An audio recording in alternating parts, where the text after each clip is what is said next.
સવાર સવારમાં મોબાઈલની રિંગ વાગી રહી હતી એટલે હિના ઉઠી ગઈ અને વિચારવા લાગી કે આટલી વહેલી સવારે કોનો ફોન આવ્યો હશે।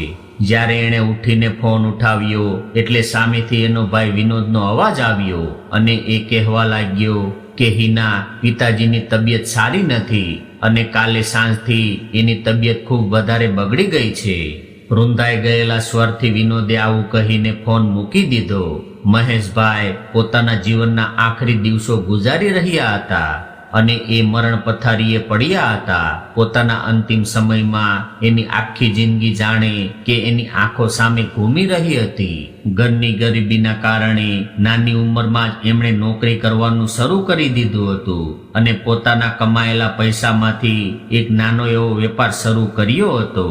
માતા પિતાના આશીર્વાદથી એ વેપારમાં એને સફળતા મળવા લાગી અને થોડા સમય બાદ માલતીબેન સાથે એના વિવાહ થયા। ત્યારબાદ બંનેએ મળીને માતા પિતાની ખૂબ સેવા કરી અને બધી જ જવાબદારીઓ ખૂબ સારી રીતે નિભાવી હતી। થોડા સમય બાદ એના ઘરે એક દીકરાનો જન્મ થયો। એનું નામ વિનોદ હતું અને એના 3 વર્ષ બાદ દીકરી હિનાનો જન્મ થયો। રમેશભાઈનો હંમેશા પોતાની દીકરી હિના તરફ વધારે લગાવ રહ્યો હતો। પોતાના દીકરાની પહેલા એ હંમેશા પોતાની દીકરીને આગળ રાખતા હતા। હિના ભણવામાં પણ ખૂબ હોશિયાર હતી, પરંતુ વિનોદ હંમેશા ઓછા નંબરોથી પાસ થતો હતો એટલે મહેશભાઈને પોતાના દીકરાને નાલાયક કહીને બોલાવવાની આદત બની ગઈ હતી।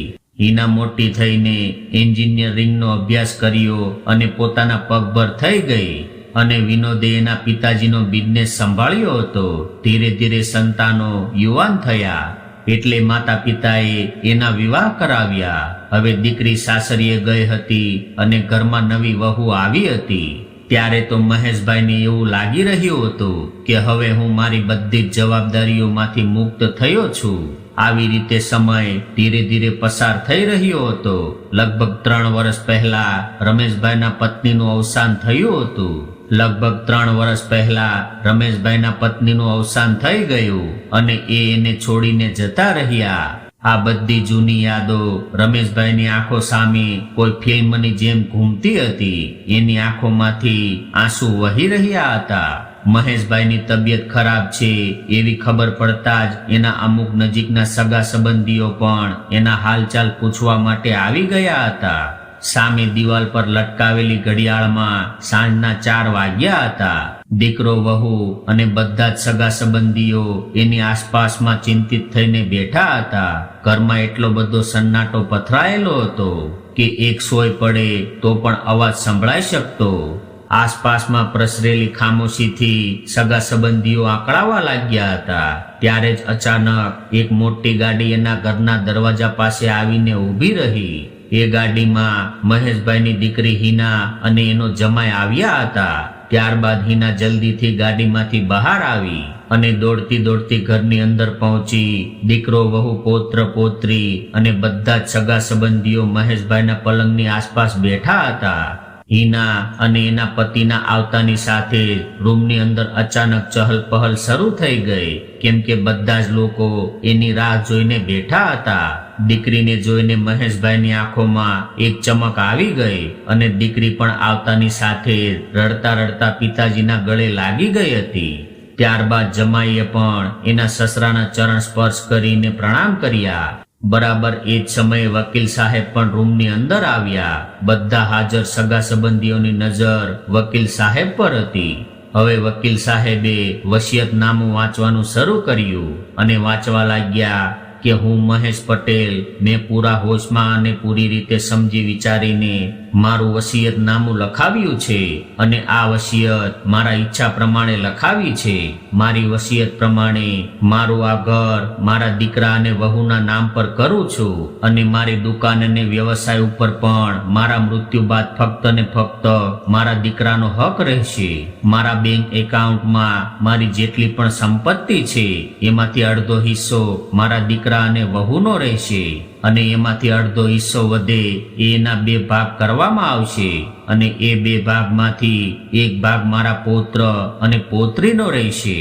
અને એક ભાગ હું મારી દીકરી હિનાને આપું છું. આવું વસિયતનામું સાંભળતા જ આસપાસમાં રહેલા તમામ લોકોને એક ઝટકો લાગ્યો કે મહેશભાઈ જેવા આધુનિક વિચારવાળા વ્યક્તિ અને એ પણ પોતાની દીકરીને એટલો બધો પ્રેમ કરે છે, એમણે આજે પોતાની દીકરીને બિલકુલ પરાઈ કરી દીધી હોય એવું લાગી રહ્યું હતું. આવું સાંભળીને હિનાને પણ એક ઝટકો લાગ્યો અને એ હજુ પણ આઘાતમાં હતી. ખૂબ મુશ્કેલીથી એણે ખુદને સંભાળીને રૂંધાયેલા અવાજે મહેશભાઈને એવું કહ્યું કે પિતાજી, તમે તો મને બિલકુલ નજરઅંદાજ કરી દીધી હોય એવું લાગી રહ્યું છે. પિતાજી, તમે તો તમારા નાલાયક દીકરાને તમારું બધું જ આપી દીધું અને મારા વિશે તો બિલકુલ પણ વિચાર્યું નહીં. મેં તો હંમેશા સમાજમાં તમારું માથું ગર્વથી ઊંચું કર્યું છે, પરંતુ તમે તો એક જ પળમાં મને પરાઈ કરી દીધી છે. પિતાજી, તમે કદાચ ભૂલી ગયા છો કે આપણો કાયદો દીકરા અને દીકરીને માતા પિતાની સંપત્તિમાં સમાન અધિકાર આપે છે અને કાયદાના હિસાબથી તો તમે મારી સાથે અન્યાય કર્યો છે. દીકરીની આવી વાત સાંભળતા જ મહેશભાઈ થોડા હસવા લાગ્યા અને ધ્રુજતા અવાજે કહેવા લાગ્યા કે દીકરી હિના, તું હંમેશા મારા દિલની નજીક રહી છો. મેં તો હંમેશા તને તારા ભાઈ કરતા વધારે પ્રેમ આપ્યો છે, પરંતુ દીકરી, મેં જે નિર્ણય કર્યો છે એ ખૂબ સમજી વિચારીને કર્યો છે. દીકરી, તું એન્જિનિયરિંગ કરવા માંગતી હતી અને તું તારા પગભર થવા માંગતી હતી, એટલે મેં ત્યારે પણ તારો સાથ આપ્યો હતો. મેં મારા જીવનના દરેક તબક્કે એક પિતા હોવાની જવાબદારી ખૂબ સારી રીતે નિભાવી છે. દીકરી, મેં તો તારી પસંદનો છોકરો કે જે મને બિલકુલ પસંદ નહોતો, છતાં પણ તારી ખુશી માટે મેં એની સાથે તારા વિવાહ કરાવ્યા અને એક સમજદાર પિતાની જવાબદારી નિભાવી હતી. મેં તો મારું દરેક કર્તવ્ય ખૂબ સારી રીતે નિભાવવાની કોશિશ કરી છે. અને રહી વાત કાયદા કાનૂનની, તો વકીલાતનું તો હું નથી ભણ્યો, પરંતુ મને એટલી ખબર જરૂર પડે છે કે જે અધિકારની તું વાત કરી રહી છો એ અધિકાર ઘણી પેઢીઓથી પૂર્વજોની સંપત્તિ પર લાગુ પડે છે. અને એ વાતની તો તને સારી રીતે ખબર છે કે આપણા પૂર્વજોએ પોતાનું જીવન કેવી રીતે ગરીબીમાં વિતાવ્યું છે. આપણા પૂર્વજો પાસે તો કોઈ પણ પ્રકારની સંપત્તિ નહોતી. સંપત્તિ તો દૂરની વાત રહી, પરંતુ પોતાના ઘરનું ગુજરાન પણ ખૂબ મુશ્કેલીથી ચલાવતા હતા. અને આજે મારી પાસે જે કાંઈ પણ છે, મારી મહેનતથી વસાવેલી સંપત્તિ છે અને મારી સંપત્તિના ભાગલા પાડવાનો હક તો ફક્ત મારો છે. અને સંપત્તિના આવી રીતે ભાગલા પાડવાની પાછળ પણ એક ખૂબ મોટું કારણ છે. દીકરી, જ્યાં સુધી તારી માં જીવતી હતી ત્યાં સુધી તારા ભાઈ અને ભાભીએ અમારી બંનેની ખૂબ સારી રીતે સેવા કરી છે. અને આજે તારી માનું અવસાન થયું એને 3 વર્ષ થઈ ગયા છે, પરંતુ અત્યાર સુધી તારા ભાઈ અને ભાભી કે જેને હું અત્યાર સુધી નાલાયક કહેતો હતો, એ મારા નાલાયક દીકરાએ મને કોઈ પણ ચીજ વસ્તુની કમી નથી રહેવા દીધી. એ લોકોએ તો જરૂરિયાતથી વધારે મારું ધ્યાન રાખ્યું છે, મારી સેવા કરી છે. પાછલા 1 વર્ષથી તો હું પથારીમાં પડ્યો છું, ત્યારે તારી ભાભીએ મને પૌષ્ટિક ભોજન ખવડાવવાથી લઈને મારા ગંદા થયેલા કપડાં ધોવા સુધીના બધા જ કામો દોડી દોડીને કર્યા છે. અને કદાચ એ ચાહતી તો આજકાલની નવી વહુઓ જેમ પોતાની જવાબદારીઓથી દૂર થઈ શકતી હતી અને મારી સંપત્તિ તો મારા મૃત્યુ બાદ પણ એને મળી જાય એમ હતી, પરંતુ એણે એવું ન કર્યું અને સાચા મનથી એક દીકરીની જે મારી સેવા કરી છે. અને મારો દીકરો વિનોદ કે જેને હું આજકાલ સુધી નાલાયક કહેતો હતો, એ જ દીકરાએ મારી ગંદકી પણ સાફ કરી છે અને આખી રાત સુધી મારી પાસે બેસીને મારા પગ દબાવ્યા છે. ભોજનનો એક એક કોળિયો મને એણે પોતાના હાથેથી ખવડાવ્યો છે. અને આ મારા બંને પૌત્ર અને પૌત્રી જ્યાં આખો દિવસ મારી આગળ પાછળ ઘૂમતા રહે છે અને મારી સાથે રમીને એ લોકો મારું દિલ હળવું કરે છે અને દાદુ કરીને મને ખુશ રાખવાની કોશિશ કરે છે. આટલો બધો પ્રેમ કરવા વાળો પરિવાર કદાચ કોઈ ભાગ્યશાળી બાપને જ મળી શકે છે.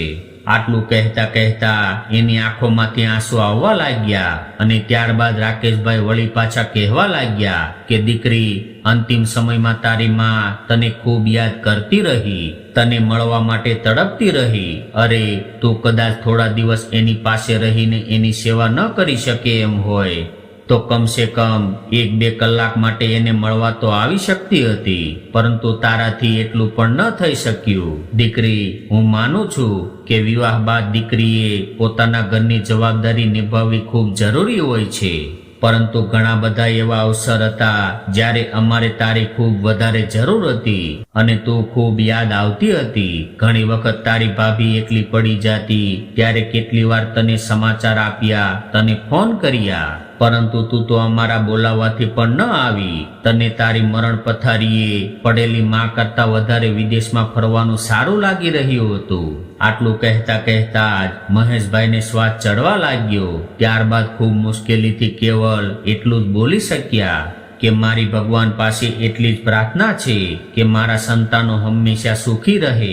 આટલું કહીને મહેશભાઈએ પોતાના હાથ જોડીને ત્યાં ઉભેલા બધા જ લોકો સામે જોયું અને બધાને આશીર્વાદ આપ્યા અને હંમેશા માટે પરલોકમાં જતા રહ્યા.